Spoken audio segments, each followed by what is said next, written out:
Hello student, welcome to my YouTube channel math for Vikas sir. तो आप जैसे ने सारे लोगों ने देख लिया होगा कि हमारी जो डेट शीट है वो आ चुकी है। सीबीएसई बोर्ड की आ चुकी है हमारी डेट शीट। तो आप सभी ने देख लिया होगा। मैं कम्युनिटी पोस्ट पर उसको पोस्ट करा दूंगा। तो आज हम आपको बताने जा रहे हैं कि आप बोर्ड एग्जाम में कैसे 100 मार्क्स कर सकते हैं हर सब्जेक्ट्स में। क्यों? क्योंकि जब तक आपको उस डायरेक्शन में ही नहीं ले जाऊंगा तो आप कैसे चीज़ों को ऐसी पढ़ते रहोगे तो नहीं हो पाएगा। ठीक है। तो इस समय मंथ जो चल रहा है वो कौन सा चल रहा है? अक्टूबर का चल रहा है। तो हमारे पास अभी अक्टूबर पूरा पड़ा हुआ है।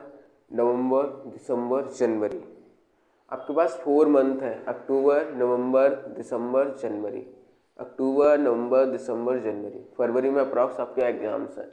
ठीक है, स्टार्टिंग में ही है अप्रॉक्स। ठीक है। तो अप्रॉक्स आपके पास 120 डेज है। कितने डेज हैं? 120 डेज। 4 मंथ्स। 4 मंथ्स का मतलब क्या है? 120 डेज। 4 मंथ्स का मतलब क्या है? 120 डेज। तो आप 120 डेज को डिवाइड कर सकते हैं। 4 मंथ में अगर आप डिवाइड करेंगे तो आपके सिलेबस क्या है 12th में? 12th के लिए मैं बता रहा हूँ सबसे पहले आपको। 12th में आपके क्या है? सबसे पहले हिंदी आ जाता है। ठीक है। फिर इंग्लिश आ जाता है। हिंदी, इंग्लिश, उसके बाद में क्या आ जाता है? फिजिक्स आ जाता है। फिर क्या आ जाता है? केमिस्ट्री आ जाता है। फिजिक्स आ जाता है, केमिस्ट्री आ जाता है ना। और जिसके पास मैथ्स होता है उसके पास मैथ्स आ जाती है या फिर बायो आ जाती है। ये 5 सब्जेक्ट जो हैं वो आपके मेन होते हैं। 12th के लिए बता रहा हूँ। अब Hindi, English, physics, chemistry, maths, bio. Hindi में आपको अपना अलग स्कोर करना है। इंग्लिश में आपको अलग स्कोर करना है। फिजिक्स में आपको अलग स्कोर करना है। फिजिक्स और केमिस्ट्री, जिस लोगों के पास मैथ्स होती है उनमें केवल यही दोनों में ही प्रैक्टिकल्स होते हैं, है ना। दो में प्रैक्टिकल होते हैं। बट जिसके पास बायो होती है, जिन बच्चों के पास बायो होती है उनमें ये तीनों में ही क्या होते हैं? प्रैक्टिकल होते हैं। तीनों में ही क्या होते हैं? प्रैक्टिकल होते हैं। तो मैं आपकी जानकारी के लिए बता दूं कि Hindi, English, physics, chemistry, maths, bio, इसमें आपको अच्छा ही स्कोर करना पड़ेगा। अब तो मैं आपको स्ट्रैटेजी बता रहा था 120 डेज की। तो हमारे पास ये 5 सब्जेक्ट हैं। अगर आप हिंदी के लिए अगर 1 आवर पर डे भी देंगे, मतलब दिन में 1 घंटा भी आप हिंदी के लिए देंगे तो आप हिंदी में अच्छा स्कोर कर सकते हैं। क्लियर है? अगर आप 1 आवर हिंदी को लिए भी देंगे तो आप अच्छा स्कोर कर सकते हैं। उसके बाद आ जाता है इंग्लिश। हमारे अकॉर्डिंग जो है 4 मंथ में बहुत काफ़ी हो जाते हैं। अगर आप इंग्लिश को भी 1 आवर दोगे तो भी बहुत हो जाएगा। क्लियर है? तो इसमें आप पूरा मार्क्स कर सकते हैं। ठीक है।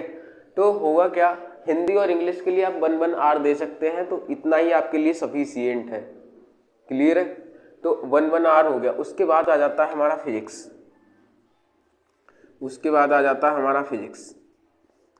फिजिक्स में क्या है, ये मैं सेल्फ स्टडी बता रहा हूँ। कोचिंग सब अलग है। क्लियर है? स्कूल भी आपका अलग है। ये सेल्फ स्टडी बता रहा हूँ। इतनी देर तो आपको पढ़ना ही पढ़ना। कितना भी मिनिमम मानो तो अभी आपको 2 घंटे तो ही पढ़ने पड़ेंगे फिजिक्स के लिए।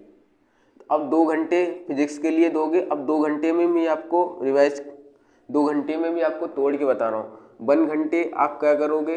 1 घंटे में आप पढ़ोगे थ्योरी। 1 घंटे में आप पढ़ोगे थ्योरी और डेरिवेशन। और 1 घंटे आप क्या करोगे? 1 घंटे आप करोगे न्यूमेरिकल्स, क्योंकि न्यूमेरिकल्स जो हैं वो ज़्यादा इम्पॉर्टेंट होते हैं एज कंपेयर टू थ्योरी और डेरिवेशन। क्लियर है? तो आपको थ्योरी और डेरिवेशन यानी न्यूमेरिकल आपको ज़्यादा से ज़्यादा चीज़ों को प्रैक्टिस करना है। तो ये फिजिक्स की 2 आवर्स की स्ट्रैटेजी हुई। मतलब 1 आवर तो आपको हिंदी को आपको पढ़ना है और 1 आवर जो है वो इंग्लिश को पढ़ना है। उसके बाद में फिजिक्स को जो है वो 2 आवर में भी मैंने आपको डिवाइड कर दिया। 1 आवर जो है वो थ्योरी डेरिवेशन, 1 आवर जो है न्यूमेरिकल्स। क्लियर है स्टूडेंट्स? उसके बाद में ये 3 तो आप इसमें अच्छा स्कोर कर सकते हैं क्योंकि 4 मंथ सफिशिएंट है 12th वगैरह के लिए। क्लियर है? इतना कोई ज़्यादा नहीं है। उसके बाद आ जाओ केमिस्ट्री, उसके बाद आ जा रहे हैं हम केमिस्ट्री। यहाँ पर देख लो बेटा, केमिस्ट्री में क्या है स्टूडेंट्स, केमिस्ट्री में भी आप 2R इसको डिवाइड कर दीजिए। केमिस्ट्री भी 2R जो है वो सफिशिएंट है। 2R में भी आप एक तरफ इनऑर्गेनिक पढ़ लीजिए और एक तरफ आप पढ़ लीजिए ऑर्गेनिक। ऑर्गेनिक पे आप ज़्यादा फोकस करिए, ऑर्गेनिक पे आप ज़्यादा फोकस करिए कि ऑर्गेनिक जो है वो ज़्यादा इंपॉर्टेंट है as compare to inorganic. Organic जो है वो ज़्यादा इम्पॉर्टेंट है, ठीक है, किससे, इनऑर्गेनिक से। तो एक्चुअली में पूरा पेपर जो है वो ऑर्गेनिक से ही भरा हुआ आता है, इनऑर्गेनिक से बहुत कम आता है, क्योंकि आपने देखा होगा एग्जाम अगर आता है तो ऑर्गेनिक में रिएक्शंस ही ज़्यादातर होती हैं, तो आपको वो रिएक्शंस ही करनी पड़ेंगी ज़्यादातर, ठीक है। क्योंकि केमिस्ट्री में भी आप अच्छा स्कोर कर सकते हो, क्लियर है। उसके बाद में हमारा आ जाओ, लास्ट में बचता है मैथ्स। मैथ्स के मैं आपको बता दूं, मैथ्स के लिए सफिशिएंट आपको 2 आवर्स इनफ है।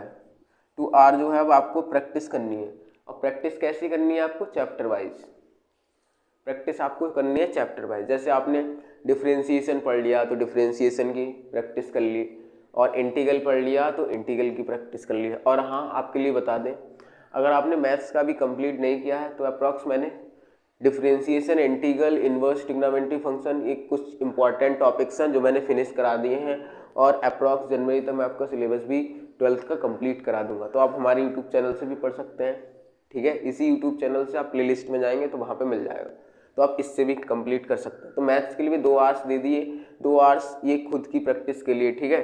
और bio as same to same bio के लिए भी आप 2 घंटे दे सकते हैं, ठीक है। तो ये थी आपकी ओवरऑल एक्टिविटी। तो हमारे पास कितने हो गए डेज सेल्फ स्टडी के लिए, तो 1 आवर हिंदी के लिए, इंग्लिश के लिए 1 आवर, कितने हो गए 2, फिजिक्स के लिए 2, कितने हो गए 4 आवर, उसके बाद में केमिस्ट्री के लिए हो गए 2, और मैथ्स के लिए 2, यानी 8 आवर हो गए सेल्फ स्टडी के लिए। तो 8 आवर की स्ट्रेटेजी है। अगर आप 8 ये फॉलो करते हैं तो मैं श्योर करता हूं कि आप 90% के आसपास, अगर ये आप करते हैं तो 90% के आसपास आप ये स्कोर कर सकते हो। 100% में से आप 90% जो है वो स्कोर कर सकते हो, और 90% हमारे अकॉर्डिंग एक अच्छा स्कोर है, ठीक है। तो 100% में से आप 90% स्कोर कर सकते हो, क्योंकि मुझे लगता है कि 90% जो है वो अच्छा स्कोर है, ठीक है। तो हमारी ये मैथ्स की क्लासेस आती रहेंगी और ये आप प्रैक्टिस करते रहिए, क्लियर। क्योंकि अब जो है वो टाइम लगातार आने वाला ही है एग्जाम का, आपके दिन बीतते जा रहे हैं, बस आपको डेडिकेशन के साथ लगातार बस प्रैक्टिस करते रहना, अगर आपको अच्छा स्कोर करना है। कुछ स्टूडेंट होंगे यार पास हो जाएंगे, चलो कोई नहीं, पास तो हो ही जाएंगे। भाई पास होने से फर्क नहीं पड़ता, अगर आप अच्छे कॉलेज में एडमिशन लोगे तो मार्क्स की तो वैल्यू है। ये कोई नहीं कह सकता कि मार्क्स नहीं है, 50% वाला IAS है कि 60%, ऐसा कुछ नहीं। अगर आप 12th के बाद मार्क्स की वैल्यू, जाहिर सी बात आपके अंदर नॉलेज होगी तो मार्क्स आएंगे, नॉलेज ही नहीं होगी तो मार्क्स कहाँ से आएंगे, क्लियर है। तो आपको ये पढ़ना ही पड़ेगा। तो इतने घंटे तो सेल्फ स्टडी दीजिए। उसके बाद सुबह को आप स्कूल जाते हैं, चलो कोई नहीं, अभी दिसंबर तक होगा आपका स्कूल, बाद में ऑफ हो जाएगा, तो आप घर पे भी बैठ के पढ़ सकते हैं, लेकिन इतनी देर तो आप निकाल ही सकते हो 24 में से। कोचिंग क्या 3 घंटे की कोचिंग्स होंगी, 3 घंटे में निकाल दो आप, क्लियर है। तो ये थी आपकी स्ट्रेटेजी 12th की, और जल्दी मैं आपके साथ 10th क्लास का शेयर करूंगा। ये 12th की स्ट्रेटेजी थी जो अभी एग्जाम होने वाले हैं फरवरी फेब में 2024 में, ठीक है। जल्दी मैं आपके साथ क्लास 10th की स्ट्रेटेजी शेयर करूंगा, तो please follow this strategy, clear है। और अपनी सक्सेस में अच्छे नंबर लाइए, मार्क्स गेन करिए। आई श्योर आपको ये बातें समझ में आई होंगी। जय हिंद, जय Bharat, thank you, thanks for watching.